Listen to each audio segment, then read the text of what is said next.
পড়ছি আমৃত্যু ভালোবাসি তোকে, পর্ব ৬। লেখনীতে সালমা চৌধুরী। মেঘ বরাবরই খুবই অভিমানী, অল্পতেই কান্না করে দেয়। রাত ১০টা বেজে গেছে, এখনো মুখ ফুলিয়ে রুমে বসে আছে মেয়েটা। সারাদিন খাওয়া নেই। তড়িঘড়ি করে তানভীর বাড়িতে ঢোকে। এসেই মাকে জিজ্ঞেস করে, মেঘ খেয়েছে? হালিমা খান সহসা উত্তর দিলেন, সন্ধ্যার পর থেকে এত ডাকছি, দরজাই তো খুলছে না। তানভীর আর কথা বাড়ালো না, তড়িৎ গতিতে ছুটে গেল বোনের দরজার সামনে।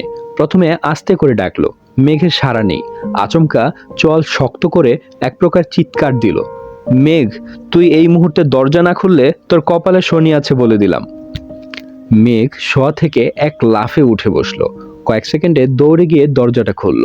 চোখ তুলে তাকানোর সাহস নেই ভাইয়ের দিকে।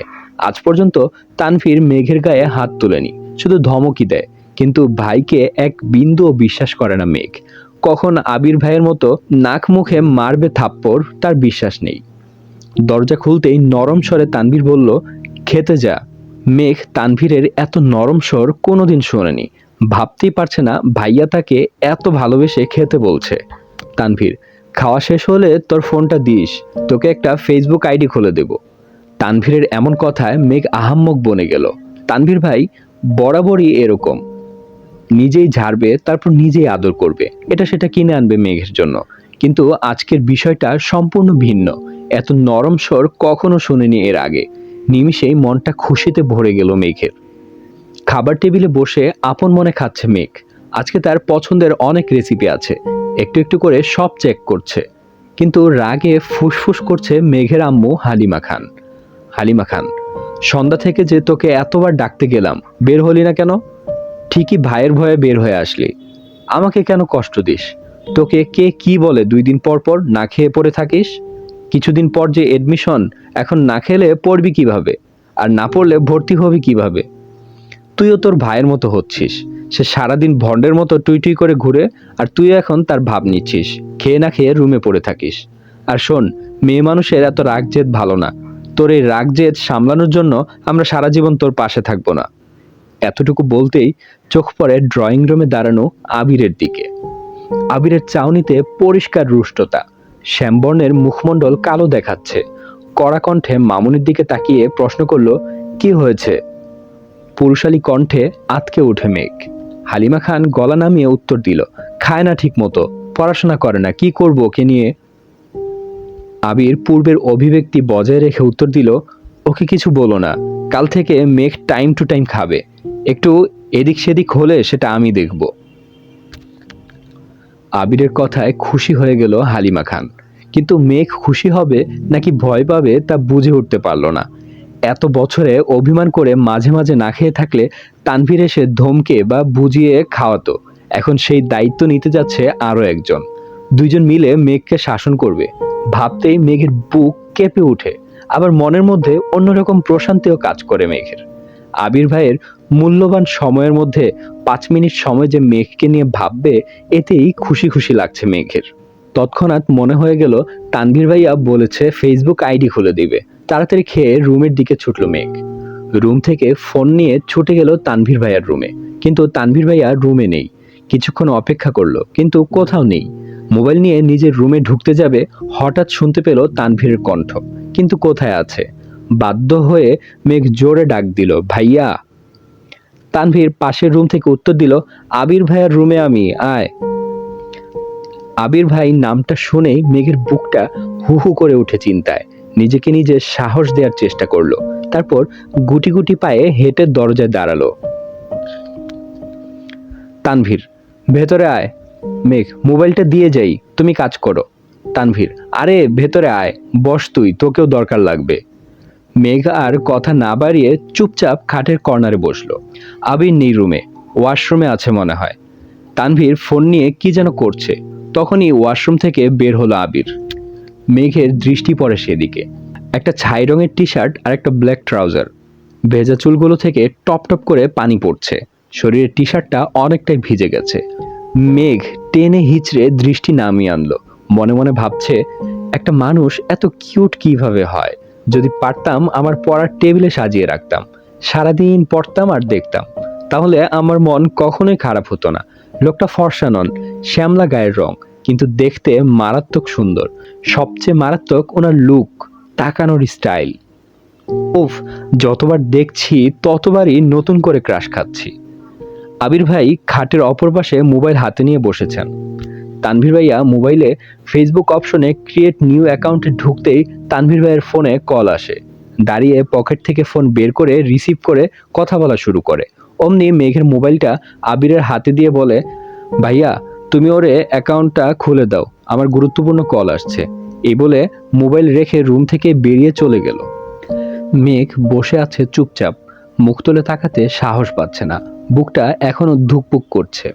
আবির মেঘের মোবাইলে নিজের মতো করে ফেসবুক অ্যাকাউন্ট খুলছে। জন্ম তারিখ, সাল, নাম কিছু জিজ্ঞেস করার প্রয়োজন মনে করছে না উনি। সব কাজ শেষ করে ফোনটা এগিয়ে দিলেন মেঘের দিকে। তখনই রুমে ঢুকলো তানভীর, সহসা বলে উঠল, শেষ। এই বলে ফোনটা নিজের হাতে নিল। ফেসবুকে ঢুকে তানভীরের আইডিটা খুঁজে রিকোয়েস্ট পাঠালো।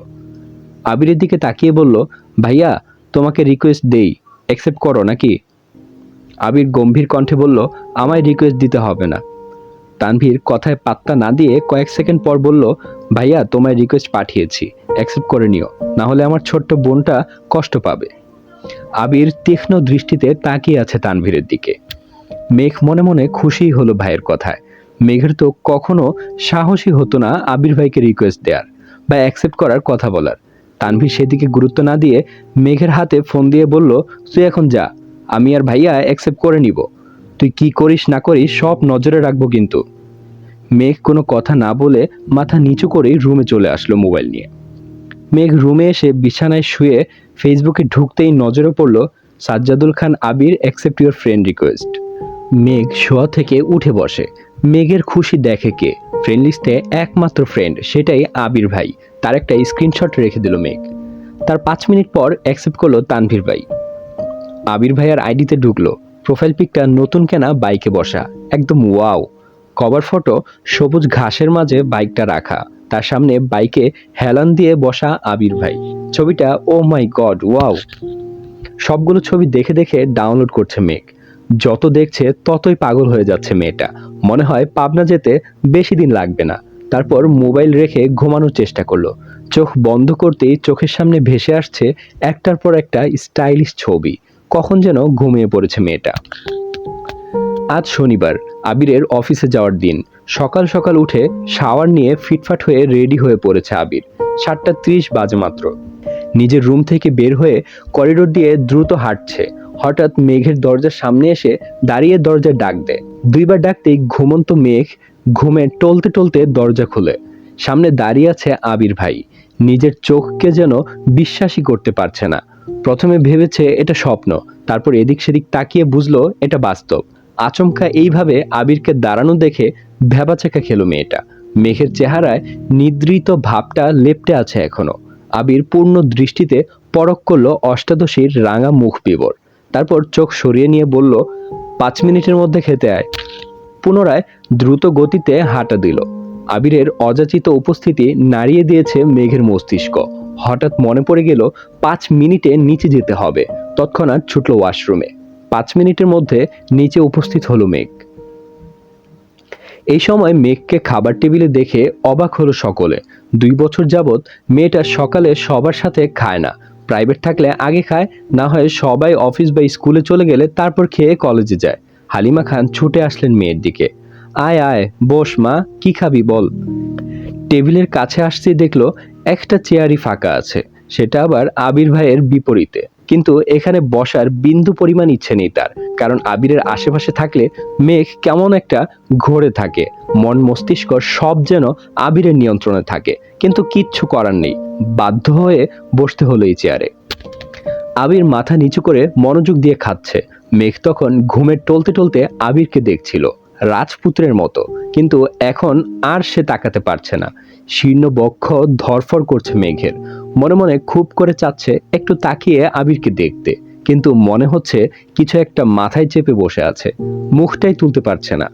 আলী আহমদ খান হঠাৎ বলে উঠলেন, মেঘ, মা আজ থেকে তোমার নতুন টিউটর আসবে। সারাদিন তো তুমি বাহিরে থাকবে, তাই তাকে সন্ধ্যার পর আসতে বলেছি।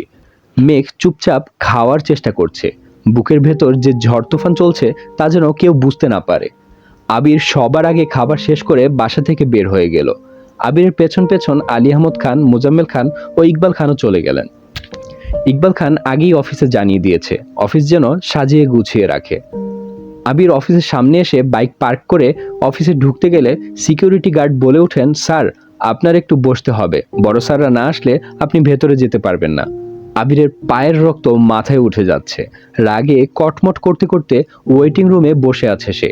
10 মিনিটের মধ্যেই অফিসে ঢুকলেন 3 ভাই। আবির তখনও বসেই আছে। কিছুক্ষণ পর সিকিউরিটি গার্ড এসে ডাকলেন, স্যার আপনাকে ভেতরে যেতে বলেছে। আবির নির্ভীক ভঙ্গিতে হেঁটে ভেতরে চলে গেল। অফিসের ভেতরে ফুল দিয়ে সাজানো। ঢুকতেই সবাই হাততালি দিয়ে কংগ্রাচুলেশন জানাচ্ছে আবিরকে। দু একজন ছবি তোলায় ব্যস্ত। বাবা চাচা 3 জন আর আবির মিলে একটা কেকও কাটলো। 3 ভাইয়ের তো আজকে খুশির দিন। বংশের বড় ছেলে তাদের কোম্পানির হাল ধরতে যাচ্ছে। এর থেকে বড় পাওয়া আর কি আছে?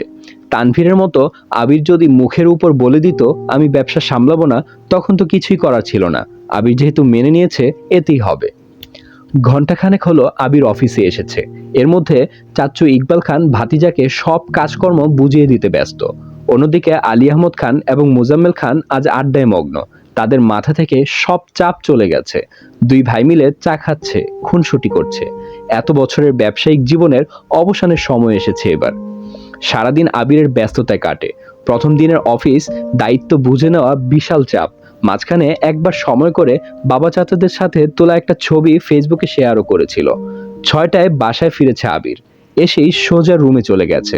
শাওয়ার নিয়ে রেস্ট নিচ্ছে। হয়তো ঘুমিয়ে পড়েছিল। দুঃস্বপ্নই দেখল কিনা আচমকা উঠে বসলো বিছানায়। আবিরের চোখে মুখে উদ্বেগ স্পষ্ট। তড়িঘড়ি করে রুম থেকে বের হয়ে নিচে আসলো। পরিস্থিতি স্বাভাবিক। মালিহা খান এবং হালিমা খান কাজে ব্যস্ত। আদির আম্মু আদিকে নিয়ে পড়াতে বসেছেন। মিমো হয়তো পড়ছে নিজের রুমে। কয়েক মুহূর্ত সোফায় বসে আবার উঠে রান্নাঘরের দিকে গেল। হালিমা খানের দিকে তাকিয়ে ঠান্ডা কণ্ঠে জিজ্ঞেস করলো, মেঘ কোথায় মামুনি? মেঘের টিউটর এসেছে, পড়ার ঘরে পড়াচ্ছে। আবির, ও আচ্ছা, আমায় একটু কফি করে দিতে পারবে? হালিমা খান, একটু অপেক্ষা করো বাবা, এখনই দিচ্ছি। আবির ছোটবেলা থেকেই নিজের মা মালিহা খানকে আম্মু, তানভীরের আম্মুকে মামুনি আর আদির আম্মুকে কাকিয়া ডেকে অভ্যস্ত। এত বছরেও তার ডাকে পূর্বের ন্যায় মিষ্টতা মিশে আছে। সোফায় বসে কফি খাচ্ছে আর মোবাইলে ঘাটাঘাটি করছে। 20 মিনিট পর পড়ার রুম থেকে বের হলো একটা ছেলে। বয়স হয়তো 22 থেকে 23 হবে। 5 ফিট 7 থেকে 8 ইঞ্চি হবে লম্বা। চোখে চশমা। হালিমা খানকে বলল, আন্টি আজ আসি, আবার কাল আসবো। হালিমা খানও হাসি মুখে বললেন, আচ্ছা ঠিক আছে। এদিকে আবিরের কোমলতা পাল্টে গেল। চটে গেল ভীষণ। সবেগে ঘুষি বসালো সোফার পাশের দেয়ালে। আবিরের চোখ আগুনের মতো লাল হয়ে গেছে। এক মুহূর্ত বসলো না। সোজা উঠে ধপধপ করে সিঁড়ি দিয়ে উঠে নিজের রুমে চলে গেল।